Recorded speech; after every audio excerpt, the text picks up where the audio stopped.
Hello. Hi, Jane. Hello, hi, great to meet you.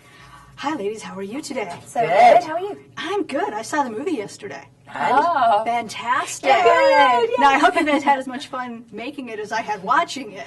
Absolutely. More, I think. Yeah, we had a lot of fun making it. The funny thing is, though, that every time I watch it, I find even more in it. And I was there, you know. And so it's one of those movies that's got so many layers that you can watch it more than once. So when you say you saw more of what? Details in Details and nuance, and I mean, all of us were, you know, acting up a storm, literally. and when you watch it the first time, you already can see X amount, but then when you actually watch it the second time, you go, oh my gosh, look at that, and that, Yeah. And then, of course, the set dressing itself, that's a character in itself. It is. And Visually, the film is absolutely beautiful. Production design is just phenomenal. And if you pause that film at any point, it's just incredible. And you'll probably see Jane Seymour's print on everything. Yes, oh, I'm on everything. In Austenland. My plates, my the dolls, crockery, everything. The fire screen.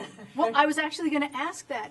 Did you have any input in the set decoration? I did. Actually, I did, because I am an artist anyway, and I design for a living, and that's my other hat.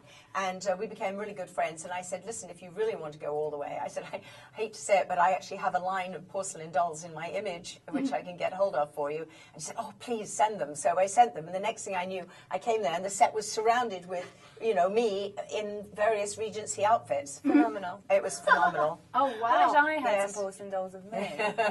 Ask Jane to make some. I think she's got more important things to do. Wow.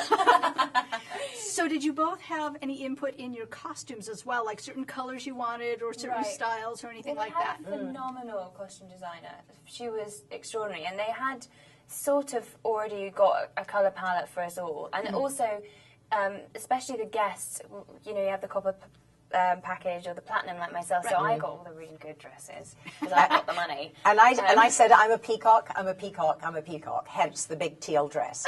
I was going to say there was a lot of teal for you. Yes, I was nothing but, you know, I was going to outdress every one of my customers. So it was teal, the whole peacock theme, and there were peacocks everywhere. There were fake peacocks, stuffed peacocks, real peacocks.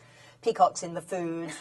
Everything was about a peacock, and that's who she really basically was. And then everything was over the top after that, with the turban and the gold and the red. And phenomenal. Yeah, it's fun.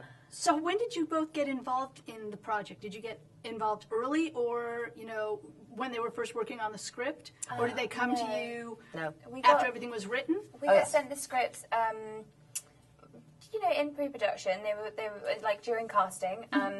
I was doing a multicam job at the time, playing a suffragette. And that was my first multicam, so I was already really excited at the time. And then I got this script, and I was going, oh, it's a dream role, it's a dream role. And my agent at the time said, yeah, you'll never get it, babe, but go in and have fun. Because it was a 40-year-old character, and it was a long shot, the idea of me being in this movie.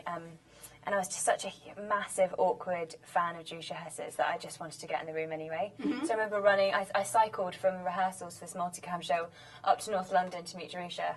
I was just pretty gushing and just sort of like, oh, hi.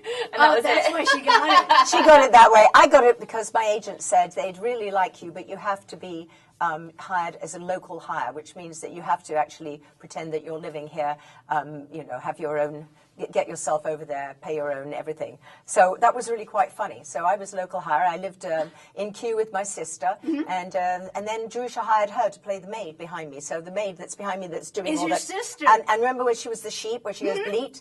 That's my sister. That's so I had a whole other world going on where I was living with my sister and her husband, and the other time we stayed in a very nice stately home hotel, looking after, and we looked after Jennifer Coolidge at night. Oh, good. That was fun too. So we had a hysterical time, and my sister was in the movie with me, so that was just, you know, it's priceless for my family.